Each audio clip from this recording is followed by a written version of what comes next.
تین جگہوں پہ اپنے دل کو دیکھو، لگتا ہے یا گھبرا رہا ہے؟ عند سماع القرآن، قرآن کے سامنے بیٹھ کے دیکھو دل لگتا ہے یا گھبراتا ہے۔ فی مجالس ذکر، ذکر کی مجالس میں بیٹھ کے دیکھو دل لگتا ہے یا گھبراتا ہے۔ فی اوقات الخلوہ، تنہائی میں بیٹھ کے دیکھو دل اللہ کے لیے کچھ تڑپتا ہے یا گھبراتا ہے۔ فإن لم تجدہ فی ہذہ المواطن، اگر تیرا دل قرآن سے گھبرائے، اللہ کی یاد کی مجالس سے گھبرائے، تنہائی میں گھبرائے، تو پھر اللہ سے مانگ، اللہ تجھے دل عطا فرمائے، تیرا دل مر چکا ہے۔ تنہا بیٹھ نہیں سکتے، گھبرانے لگتے ہیں، کبھی ٹی وی آن کرتے ہیں، کبھی موبائل آن کرتے ہیں، حالانکہ وہ تنہائی اللہ سے بات کرنے کا وقت ہوتا ہے۔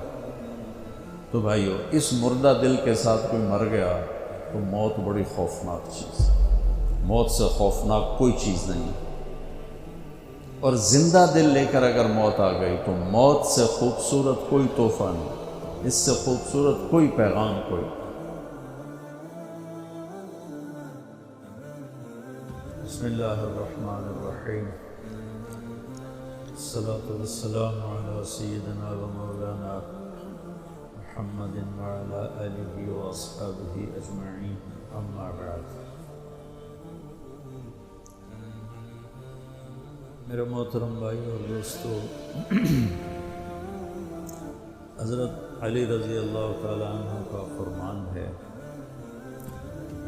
الموت لیس منہ الفوت، ان اقمتم لہ اخذکم وان فررتم منہ ادرککم، فالوہا فالوہا فالنجا فالنجا۔ یہ آپ کے لمبے خطبے میں سے میں دو چار سطریں آپ کو سنیں کہ آج تک موت سے جو ٹکرایا ہے، گرنا اسی کا مقدر ہے۔ اجل ہی نے چھوڑا نہ کسرا نہ دارا، بڑے بادشاہ تھے کسرا اور دارا، اسی سے سکندر صفاتے دیہا، اور ایک لے کے کیا کیا نہ حسرت سے دھارا، پڑا رہ گیا سب نہیں خاک سا، جگہ جی لگانے کی دنیا نہیں ہے، یہ عبرت کی جا ہے تماشا۔ تو فرمایا حضرت علی رضی اللہ تعالیٰ عنہ، لڑو گے تو پکڑ مارے جاؤ گے، شکست کھاؤ گے، بھاگو گے پکڑے جاؤ گے، ان فررتم من ادرککم، بھاگو گے پکڑے جاؤ۔ اب یہ کتنے پہروں میں ہوتے ہیں بعض لوگ، لیکن کیا وہ موت سے بچ جاتے؟ موت تو سب کے لیے۔ لہٰذا کیا کرو، الوحا الوحا، الوحا کا مطلب جلدی کرو، جلدی کرو۔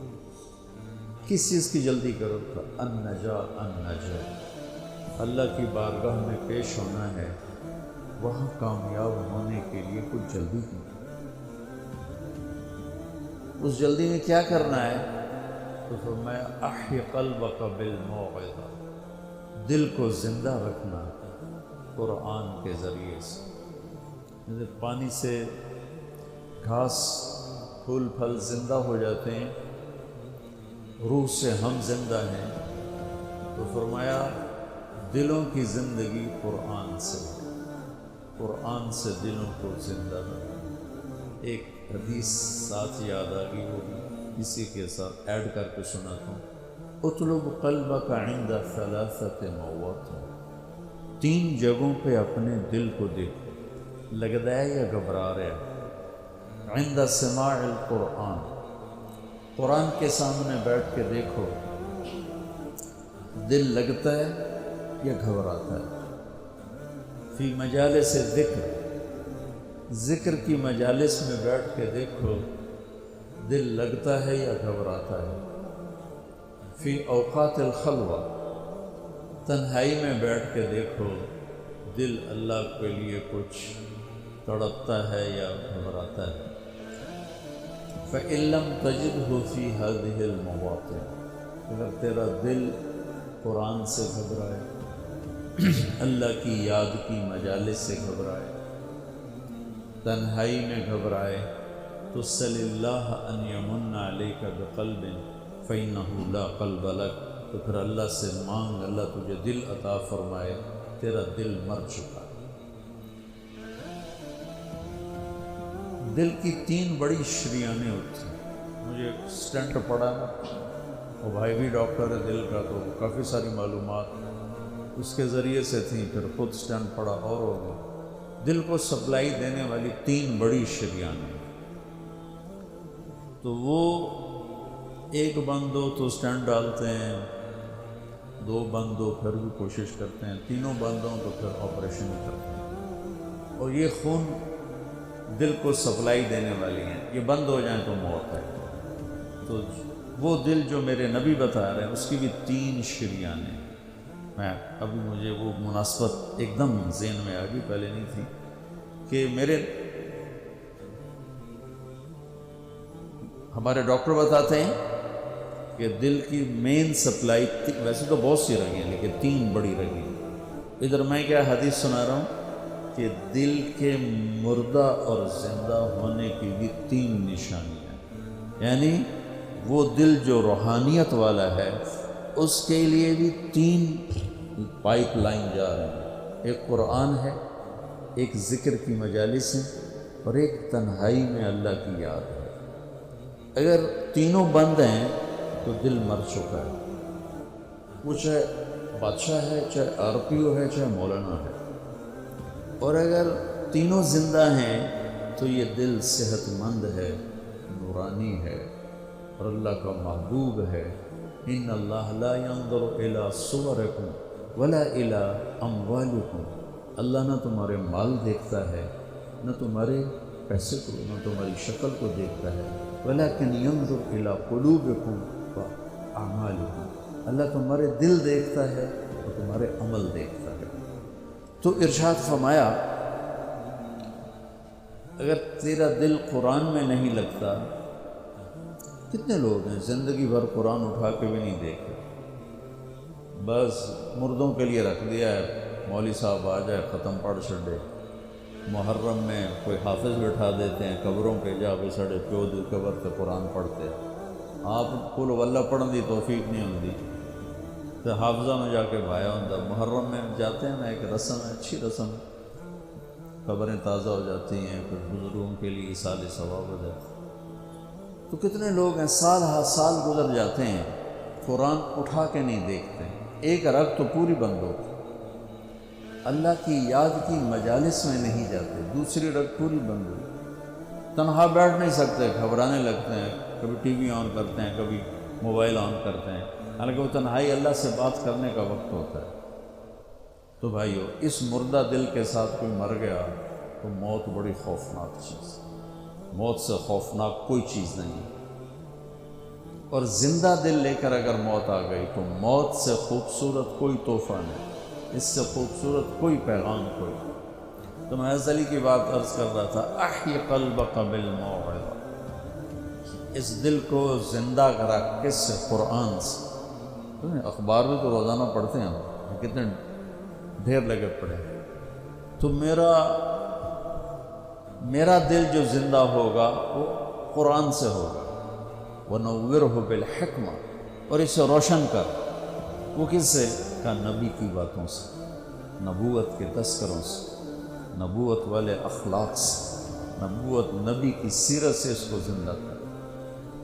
وَقَوِّهِ بِالزُّهْدِ، اور دنیا کی بے رغبتی سے اس کو طاقت دے۔ دل کا ٹونک زہد ہے، دنیا کی بے رغبتی۔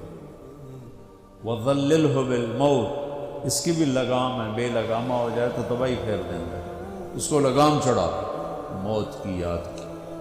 وَقَرِّرْهُ بِالْفَنَاءِ، اور اس سے اقرار لے کے مر جانا۔ بھائیو، بڑے سے بڑے عدد کو 0 سے ضرب دو تو 0 ہو جاتا ہے، 100 انٹو 0 0، اور ٹریلین انٹو 0 0، 1 خرب ضرب 0 0۔ اللہ کی قسم، ساری زندگی کی عزت، دولت، شہرت، بلندیاں، مرتبے، حیثیتیں، عہدے جب موت سے ضرب کھاتے ہیں 0 ہو جاتے ہیں۔ تھوڑی دیر پہلے وہ مولانا طارق جمیل کہلا رہا تھا، اور 1 سیکنڈ کے بعد ڈیڈ باڈی میت، ڈیڈ باڈی میت۔ اولاد بھی نہیں کہتی، اولاد بھی کہتی میت چاہو، منجی چاہو، ہمارے دیہاتوں میں کہتے ہیں منجی چاہو، میت چاہو۔ ایک سیکنڈ پہلے وہ ہے بادشاہ وقت، اور ایک سیکنڈ کے بعد وہ ڈیڈ باڈی کہلا رہا ہے، اور وہ میت کہلا رہا ہے، اور وہ مردہ کہلا رہا ہے۔ ساری زندگی کی کمائیاں جب موت سے ضرب کھاتی ہیں، نتیجہ زیرو ہو جاتا ہے۔ صرف ایک ہستی ہیں جن سے پوچھا گیا، باقی تو کون پوچھتا؟ وقت لکم میعاد یوم لا تستاخرون عنہ ساعۃ ولا تستقدمون، تم سب کا ایک دن مقرر ہے، وہ آئے گا تمہیں اٹھا کے لے جائے گا۔ تو اس دن اگر اللہ مجھ سے راضی ہے تو میرے لیے موت سے بہتر کوئی تحفہ نہیں، اور اگر اللہ مجھ سے ناراض ہے تو پھر موت سے خوفناک پیغام کوئی نہیں۔ حضرت طلحہ کا انتقال ہوا تو میرے نبی نے ان کے لیے دعا کی، یا اللہ طلحہ جب تیری بارگاہ میں پیش ہو تو اسے دیکھ کے مسکرائے، یا تجھے دیکھ کے مسکرائے۔ ہمارے نبی پاک صلی اللہ تعالی علیہ وسلم کو اللہ نے اختیار دیا، جتنا رہنا چاہتے ہیں رہ لیں، لیکن موت آپ کے لیے ہے، موت سے پاک صرف آپ کا رب ہے، باقی کوئی۔ 29 صفر 11 ہجری 632 عیسوی آپ کو سر درد اثر کے بعد شروع ہوا۔ آپ ایک جنازے میں تھے جنت البقیع، وہ درد تیز ہو گھر پہنچتے پہنچتے حضرت عائشہ کے گھر کی باری تھی اور تیز بخار میں تبدیل ہو۔ تو یہ مہینہ 29 کا تھا، 29 دن یہ اور 12 دن اگلے، 13 دن آپ نے بخار اور سر درد میں گزارا، اور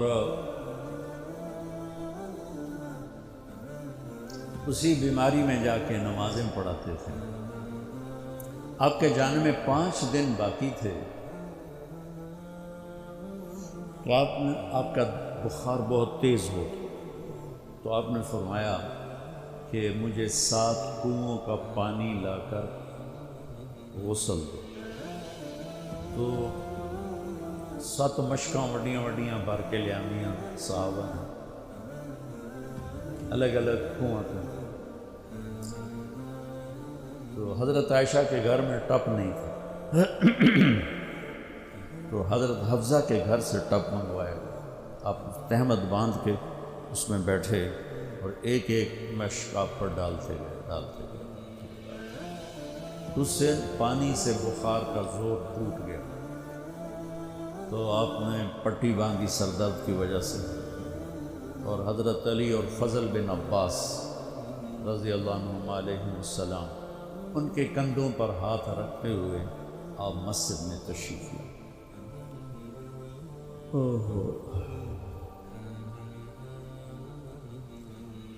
اور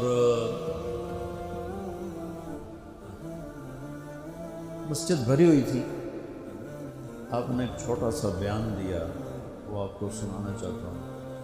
آپ نے فرمایا، لوگوں، میں ایک زمانہ تم میں گزار کے جا رہا ہوں، میں نے کسی کا حق مارا ہو تو مجھ سے لے لو، کسی پہ زیادتی کی ہو تو بدلہ لے لو، کسی کو تھپڑ مارا ہو، سوٹی ماری ہو، بدلہ لے لو، قیامت کے دن میرے اوپر کوئی مقدمہ نہ کر دینا، میں اس دن کی پیشی کو برداشت نہیں کر سکتا۔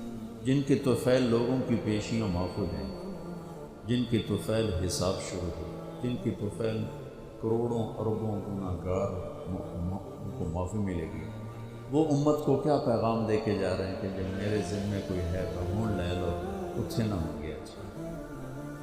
آپ نے اس کو اتنا دہرایا کہ صحابہ رونے لگے۔ آپ نے زندگی میں ایک دفعہ ایک سوٹی ماری، ایک دفعہ 100، جنگ خندق، شکست ہو گئی، صحابہ دوڑے، تو اس دوڑ میں ایک صحابی کا پاؤں اللہ کے نبی کے پاؤں پہ آ لگا۔ وہ تیزی میں دوڑ رہے تھے، لہٰذا ان کو خیال بھی نہیں آیا، تو آپ کو تکلیف ہوئی۔ پاؤں وہ جنگی جوتا تھا، وہ تلوار سے بچانا، تو پاؤں تھوڑا سا مسلا گیا تو آپ نے اس کو ایک چھڑی ماری. اس کے جسم پہ زرہ تھی. زرہ تھے تو تلوار نہیں چلنی تو سوٹی کی چلنی. تو آپ نے کہا اوجعتنی نہیں، ارے دیکھ کے تو چلتے. سنے مجھے تکلیف پہنچائی اتنا. آپ نے وہ دہشت تھی اس وقت، بھاگ رہے تھے، شکست ہو رہی تھی، انہوں نے پیچھے مڑ کے بھی نہیں دیکھا. لیکن کہنے لگے کہ میں نے اپنے دل میں کہا کہ بس ہوں تیری ہلاکت، اللہ دا نبی تیری وجہ تو تکلیف ہے گیا ہوں، تیری معافی کوئی. ساری رات کہنے لگے مجھے نیند نہیں آئی کہ اب صبح جبریل آئے گا اور آ کر اللہ کا فرمان سنائے گا کہ اس کے لیے یہ سزا ہے، یہ عذاب ہے کہ اللہ کے نبی مجھے کہہ رہے ہیں تو نے مجھے تکلیف پہنچائی. کہ میں سویا نہیں ساری رات. فجر کی نماز کے بعد اعلان ہوا جس آدمی کا پاؤں نبی کے پاؤں پہ آیا تھا وہ حاضر ہو جائے. تو کہنے لگے لے بھائی ہو گئی نہ وہی گل، آ گیا جبریل لے کے تیری بربادی دا پروانہ. کہنے لگا میں کانپتا ہوا، ٹانگیں میرا ساتھ نہیں دے رہی تھیں، میں کانپتا پہنچا دربار رسالت.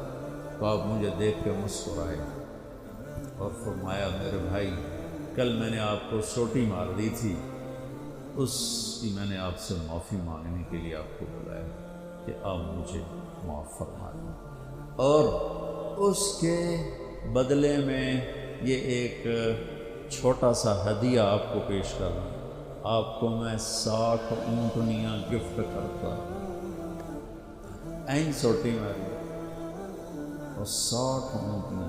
جو پولیس والے بیٹھے ہیں، یہ عوام بیٹھے ہیں، سیاسی لوگ بیٹھے ہیں، کیسے ناجائز کیس کرواتے ہیں، کیسے غلط FIR کٹواتے ہیں، کس طرح جھوٹے گواہ بناتے ہیں. ان کو قبر کا اندھیرا یاد ہی کوئی نہیں، ان کو قبر کا جھٹکا یاد ہی کوئی نہیں، اللہ کے سامنے کھڑے ہونے کا احساس ہی کوئی نہیں. انہوں ڈھکا دیو، انہوں چھڑا دیو، انہوں بند دیو، انہوں چھڑ دیو. یہ بھول نہیں گئے ان کے اوپر ایک اور رب ہے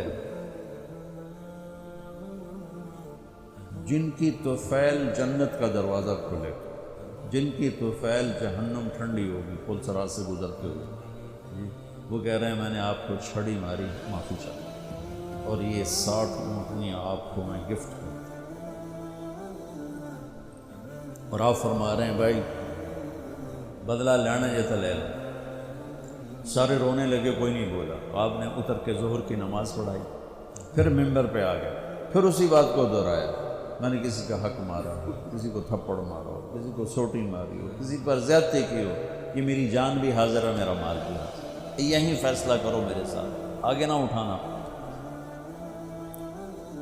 ایک آدمی کھڑے ہو، یا رسول اللہ آپ نے میرے 3 روپے دیں.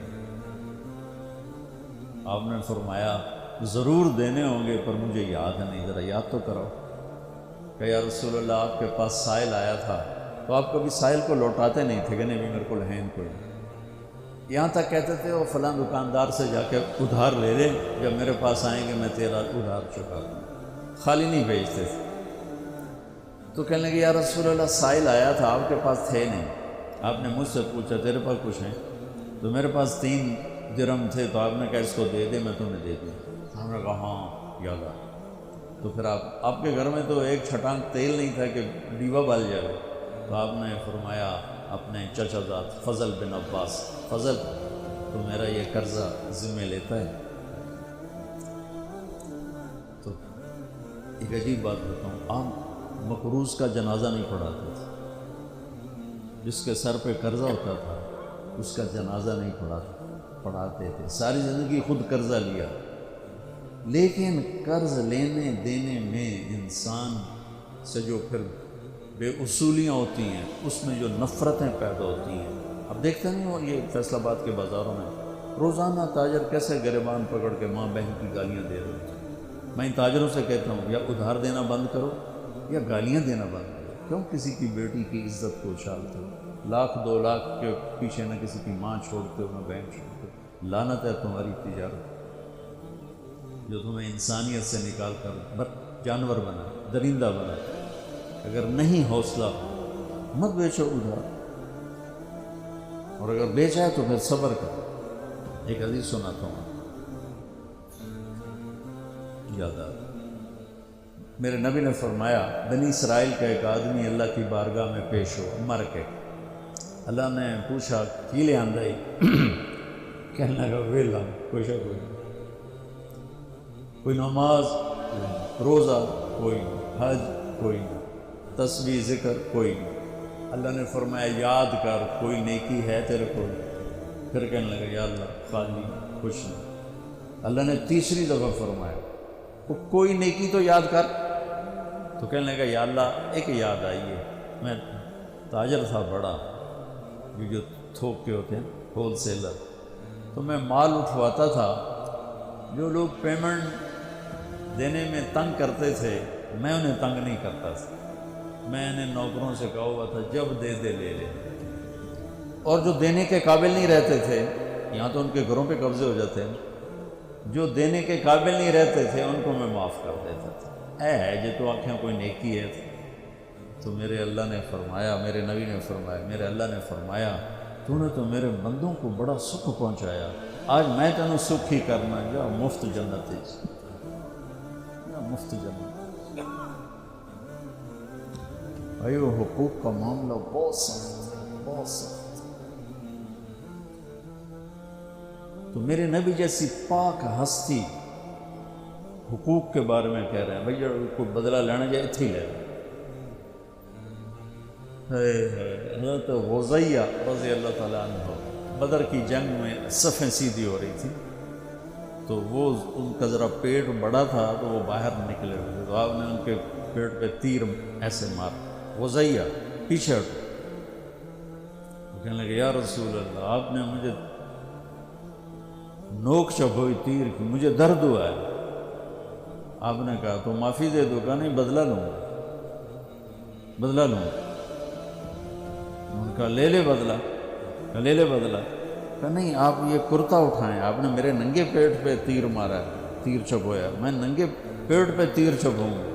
تو آپ نے ایسے اپنا کرتا اٹھا لیا. جب کرتا اٹھایا تو انہوں نے آگے بڑھ کے بوسہ لے لیا کہ یا رسول اللہ ممکن ہے میں شہید ہو جاؤں, تو میں چاہتا ہوں میرے یہ ہونٹ آپ کے جسم کی خوشبو سے مہکتے ہوئے ہوں اللہ کی بات. اور وہ شہید بھی ہو گئے. اس بدر کی جنگ کے شہداء میں ایک حضرت غزیہ بھی ہے. تو میرے نبی نے دوہرا کے جب اس نے اقرار کر دیا تو آپ نے کہا اب ٹھیک تو بھائی وہ کاروبار کرو جو مرضی کرو, ادھار دینا میں روک نہیں رہا ہوں, لیکن یہ دیکھ لو کہ عزتیں اگر پائمال کرنے سے بچ سکو پھر دے دو ادھار, اور اگر پگڑیاں اچھالو پھر اللہ کے واسطے چھوٹا کام کر لو, کسی کو بے عزت نہ کرو. آپ مقروض کا جنازہ نہیں پڑھاتے تھے, پوچھتے تھے قرضہ ہے کہ جی ہے, کہ تم خود پڑھ لو. قرضہ ہے جی نہیں, پھر آپ آگے پڑھ کے پڑھاتے. کوئی ذمہ داری لیتا تھا پھر آپ پڑھاتے. تو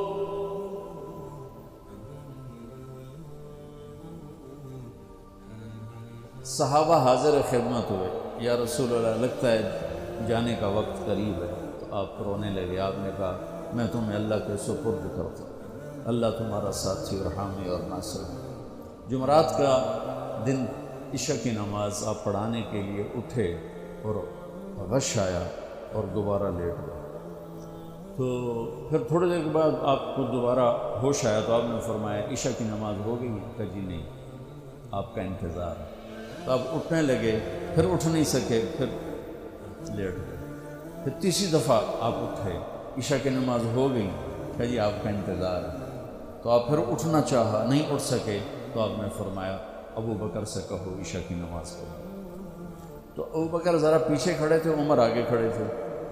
تو لوگوں نے کہا نماز ہی پڑھاؤں, کوئی پڑھا دے. تو انہوں نے عمر کو آگے کر دیا, وہ آگے پہلی صف میں کھڑے. جب حضرت عمر نے اللہ اکبر کی تو آپ نے اندر میں آواز سنی تو زور سے فرمایا کہ عمر کو پیچھے کرو, ابو بکر کو آگے کرو. میرے رب کا فرمان ہے میرے مصلی پر صرف ابو بکر کھڑا ہو سکتا. تو عمر کو پیچھے کیا اور ابو بکر کو آگے کیا گیا. تو جمعرات کی ایک نماز عشاء, اور جمعے کی 5, ہفتے کی 5, اتوار کی 5, 15, فجر کی 1. تو جمعرات اور پیر کی 1 اور یہ 15, 17 نمازیں آپ نے پڑھائیں اللہ کے نبی کی موجودگی میں. تو ہفتے کا دن تھا تو جبریل آئے، یا رسول اللہ مجھے اللہ نے آپ کی خدمت میں بھیجا ہے کہ میں آپ کا حال پوچھ کے ہوں، آپ کا کیا حال ہے؟ تو آپ نے کہا جبریل بڑی تکلیف ہے۔ اتوار کو پھر اللہ کے نبی کی خدمت میں جبریل ہے، یا رسول اللہ مجھے اللہ نے بھیجا ہے میں پوچھ کے ہوں کہ آپ کا کیا حال ہے؟ آپ نے کہا جبریل بڑی تکلیف ہے۔ پیر کے دن، ہفتے کے دن آپ ظہر کی نماز کے لیے حضرت علی اور فضل بن عباس کے کندھوں پہ ہاتھ رکھ کر آپ مسجد میں انٹر ہوئے۔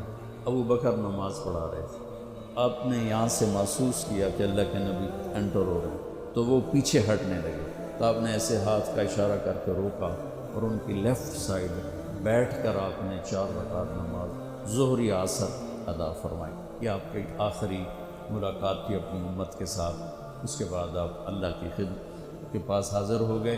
پیر کی صبح ہو آپ نے تھوڑا سا دروازہ کھول کے امت کو نماز پڑھتے دیکھا، تو جب دروازہ کھلنے کی آواز آئی تو حضرت انس فرماتے ہیں کہ سارے نمازی ایسے بھولے کہ جیسے نماز میں ہم ہیں اور سارے اللہ کے نبی کو یوں دیکھنے لگے، کسی کو یاد ہی نہیں رہے کہ ہم نماز پڑھ رہے ہیں، سب دیکھ رہے ہیں۔ جب آپ نے دیکھا یہ تو نماز میں ہی میری طرف متوجہ ہو گئے اور نماز میں کمی آ رہی، تو آپ نے پھر پردہ گرا دیا۔ یہ آپ کا اور امت کا آخری دیدار تھا۔ تو اشراق کے بعد آپ نے یہ 7 جون سخت گرمی تھی اور 12 ربیع الاول 632 عیسوی اور 11 ہجری، تو آپ نے اپنی ساری بیگمات کو بلایا۔ حضرت عائشہ فرماتی ہیں میں نصیب والی ہوں کہ مات فی سحری و نحری، اللہ کے آخری نبی میری ٹھوڑی اور سینے کے درمیان اللہ کی بارگاہ میں پیش ہوئی۔ یہ کیفیت تھی میرے نبی کی۔ یہ اس طرح آپ نے اپنی بیگم کے سینے پر سر رکھا ہوا تھا اور اس طرح نیم دراز تھا اس طرح۔ تو آپ نے اپنی ساری بیویوں کو بلایا اور ان سے ملاقات کی، کچھ نہیں بتایا کہ میں جا رہا ہوں۔ اس کے بعد آپ نے بیٹی فاطمہ کو بلایا اور ان سے فرمایا کہ بیٹی میں جا رہا ہوں، تو وہ رونے لگے۔ تو آپ نے کہا رو نہیں، سب سے پہلے تو ہی آئے گی مجھے ملنے، 6 مہینے بعد بیٹی کا بھی انتقال ہو۔ پھر آپ نے مولا علی کو بلایا، ان کا سر اپنی گود میں رکھا اور ان کی کمر پہ ہاتھ پھیرتے رہے اور دعا دیتے رہے، دعا۔ یہ سب کچھ بڑے سکون کے ساتھ۔ آخر میں دونوں بچوں کو بلایا، حسن حسین، جن میں آپ کی جان لٹکی ہوتی، اور فرمایا کرتے تھے میری آنکھوں کی ٹھنڈک، میرے 2 پھول، میری دنیا کی بہار، میرے جگر کے ٹکڑے۔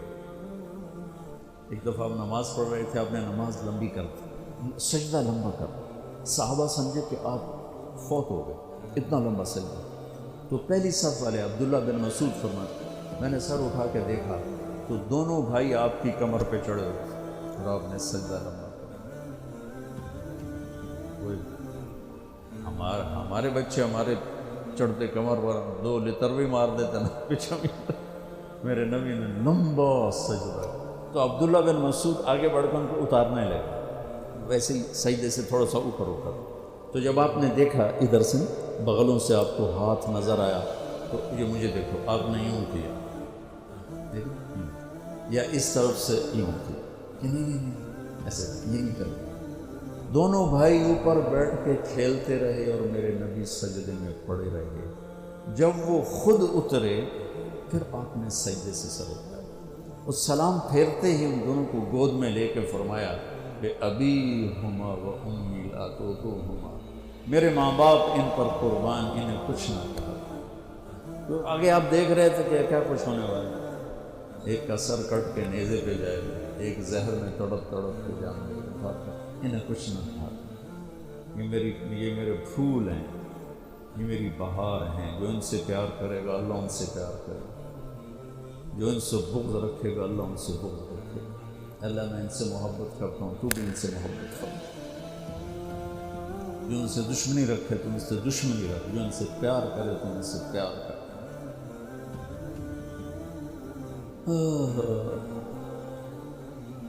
تو آخر میں دونوں بچے بولائے اور یوں جو لیا نا سینے سے لگا تو ساتھ ہی آنسو شروع،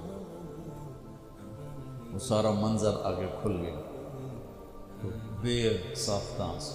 ایک دفعہ آپ نے حضرت ام سلمہ سے فرمایا، ام سلمہ آپ کی بیگمات میں سے، کہ ایک فرشتہ آ رہا ہے جو آج تک کبھی نہیں آیا، پہلی دفعہ آ رہا ہے، مجھ سے ملنے، تم دروازے پہ کھڑی ہو جاؤ، کسی کو اندر نہ آنے دینا۔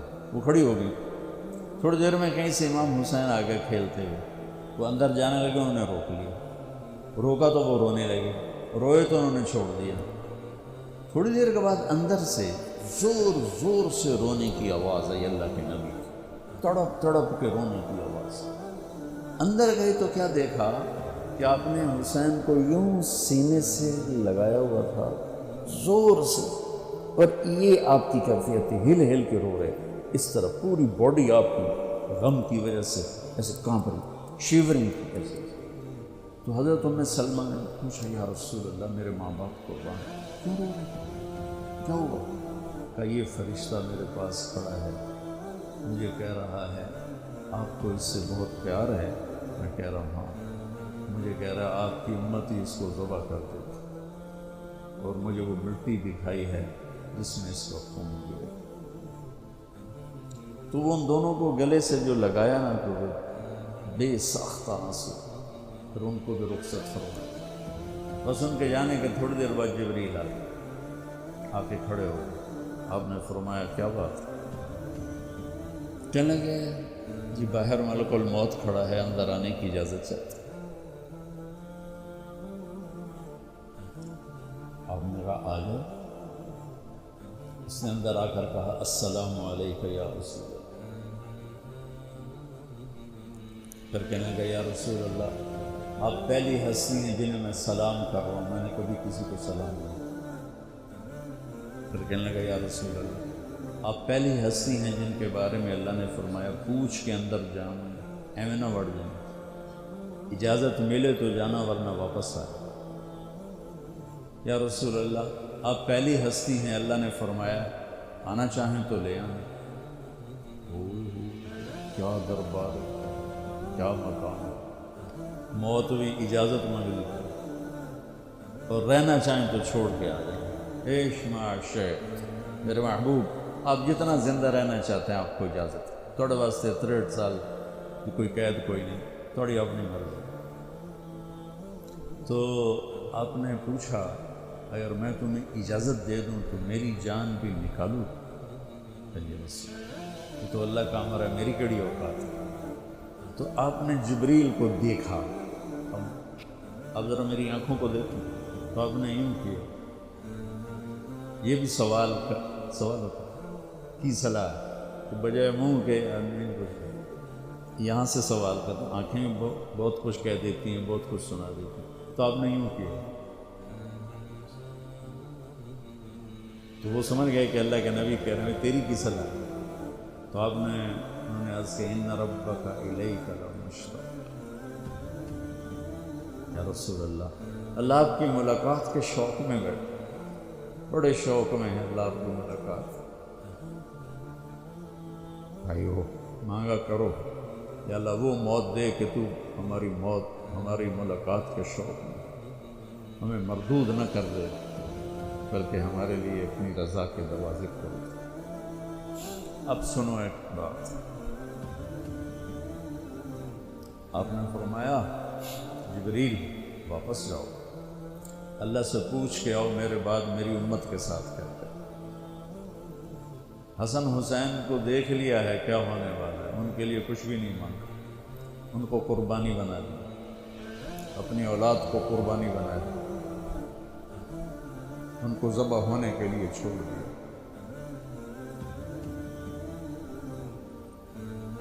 اب تمہارے لیے ہاتھ اٹھا پوچھ کے آ پہلے میرے بعد میری امت کے ساتھ کیا کریں۔ سن لو میری بات، میرے رب کی قسم، عزت و جلال کی بریائی کی قسم، اگر میرے نبی یہ بات نہ اٹھاتے تو آج ہم باندر اور خنزیر اور کتے ہوتے، انسان کوئی نہ ہوتا۔ ایک مچھی کھاتی آئی موسیٰ علیہ السلام کی قوم تے اللہ باندر بنا چھوڑا، کونو قردۃ خاسئین، قرآن بندر بن جاؤ، ذلیل و خوار ہو۔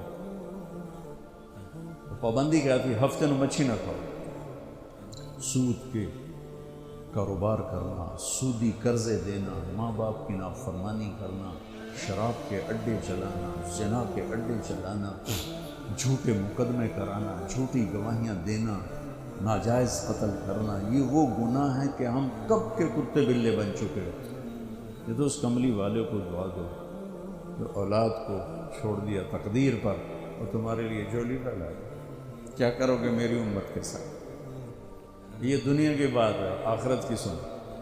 میرے نبی نے فرمایا قیامت کے دن جہنم کو لایا جائے، وہ ایک چیخ مارے گی، تصفر و زفرہ، چیخ مارے، اس پر سارے رسول، فرشتے، نبی، انسان، جن گر جائیں گے زمین پر اور کہیں گے یا رب نفسی نفسی، میرے مولا میری جان بچا۔ آپ نے فرمایا ابراہیم کہیں گے یا اللہ کوئی سوال نہیں، کسے واسطے، بس میری جان بچا۔ عیسیٰ کہیں گے یا اللہ میری ماں مریم دا بھی سوال ہے، میری جان بچا۔ اس وقت ایک آواز تم سنو، یا رب امتی امتی۔ آدم سے عیسیٰ تک نفسی نفسی کی پکار، ماں پیو بہن برا بیوی خامن ہر ایک دی نفسی نفسی۔ ایک آواز آئے گی یا رب امتی امتی، یا اللہ میری امت، یا اللہ میری امت، یا اللہ میری امت۔ اس آواز کے پیچھے جب نظر جائے گی طواف کرتی ہوئی تو دیکھو گے محمد مصطفیٰ صلی اللہ علیہ وسلم، محمد بن عبداللہ بن عبد المطلب بن ہاشم، میں تمہیں پیڑھی سنا رہا ہوں، بن عبد مناف بن قصی بن کلاب بن مرہ بن کعب بن لبی بن غالب بن فہر بن مالک بن نضر بن کنانہ بن خزیمہ بن مدرک بن الیاس بن مدر بن نزار بن معد بن عدنان بن اود بن حمیسہ بن سلامان بن عوس بن بوز بن قمغال بن ابی بن عوام بن ناشد بن حزا بن بلداس بن یدلاف بن طابق بن جاحم بن ناحش بن ماخی بن عیفی بن عبقر بن عبید بن الدعاء بن حمدان بن سنبر بن یثربی بن یحزن بن یرحن بن ارعوى بن عیدی بن زیشان بن عیسر بن اخناد بن ایہام بن مقصر بن ناحف بن زارع بن سمی بن مزی بن عوض بن عرام بن قیدار بن اسماعیل بن ابراہیم بن آذر بن ناحور بن سروج بن رعوب بن فائج بن عابد بن ارفخشاد بن سام بن نوح بن لامک بن متوشالح بن ادریس بن یرد بن ملہلئیل بن قینان بن آنوش بن شیس و بن آدم علیہ السلام۔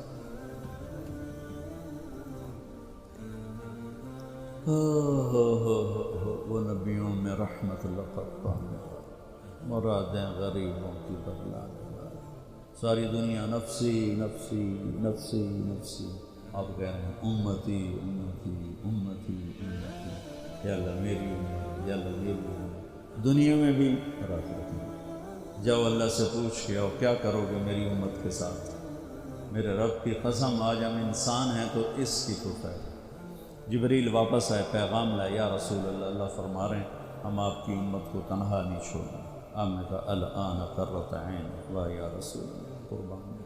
آپ نے کہا اب میری آنکھیں ٹھنڈی، اللہم الرفیق الاعلی، یا اللہ ہم بلا، میں امن میں تیار۔ وہ جو چند لمحے تھے اس میں پھر آپ نے امت کو وصیت فرمائی، الصلاۃ۔ یہی دو باتیں لے کے چلے جاؤ آر پی او صاحب کے والد کی کلخانی پر، تو دنیا بھی آخرت۔ الصلاۃ، میری امت نماز نہ چھوڑ، 90% لوگ نماز چھوڑ۔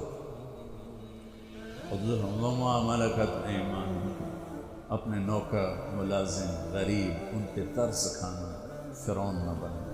حقوق اللہ، حقوق العباد، حقوق اللہ میں نماز سب سے اعلیٰ، حقوق العباد میں غریب سب سے اعلیٰ، تو ان کو سمیٹ کر پورا دین بتا دیا۔ الصلاۃ، میری امت نماز نہ چھوڑ، وما ملکت ایمانکم، اپنے نوکر چاکر، نوکرانیاں، غریب لوگ، ان پہ رحم کرنا۔ انہی دو باتوں کو آپ دہرا رہے تھے، پھر آواز کمزور ہوئی تو کہا الصلاۃ الصلاۃ الصلاۃ، نماز نماز، پھر آخری لفظ سے اللہم الرفیق الاعلی، مولا تیرا ساتھ چاہتا ہوں۔ اللہ کا امر پورا ہو گیا۔ تو بھائیو، میرے نبی کو اللہ نے اس عظیم و شان طریقے پر اپنے پاس بلایا، کیونکہ ہمارے پاس تو بلاوا آئے گا، ہم سے پوچھا نہیں جائے گا۔ تو سمجھدار وہ ہے جو موت کی تیاری رکھے، نادان وہ ہے جو آخرت جیسی چیز کو بھلا دے اور یہ دنیا کے ٹھیکروں کے پیچھے اپنے ایمان کو گنوا دے، عزت آبرو ضمیر کے سودے کر دے۔ تو بھائیو، آپ کے والد کا نام کیا تھا؟ غلام حیدر صاحب موت کا پیالہ پی گئے، یہ محمود صاحب بھی پئیں گے، یہ طارق جمیل بھی پیے، یہ سارے پئیں گے، لیکن بھائیو اس طرح موت آئے کہ اللہ ہم سے راضی اور اللہ کا رسول ہم سے راضی، ایسی موت نہ آئے کہ اللہ تعالیٰ کا دفعہ دور کر دو اس کی روح کو میرے سامنے سے۔ تو بھائیو، اس کے لیے ہم مرنے سے پہلے توبہ کریں، کسی کا حق مارا ہے واپس کرو، کسی پر کوئی ناجائز کیا ہوا ہے تو مرنے سے پہلے توبہ کرو، نماز کی سستی ہے تو شروع کرو، اور کسی سے لڑے ہوئے ہو تو صلح کرو۔ اور یہ تبلیغ کا کام ہے جو بہت خوبصورت کام ہے، اللہ آپ کو ہمت دے اس میں وقت لگانے کی۔ تو صرف 3 دن بھی اگر آپ لگاتے رہیں گے تو آپ کی زندگی میں چیزیں آ رہی ہیں۔ اب آپ ایک دفعہ سورۃ فاتحہ پڑھ لیں، 3 دفعہ سورہ اخلاص پڑھ لیں، تو ہم غلام حیدر صاحب کے لیے دعا کریں۔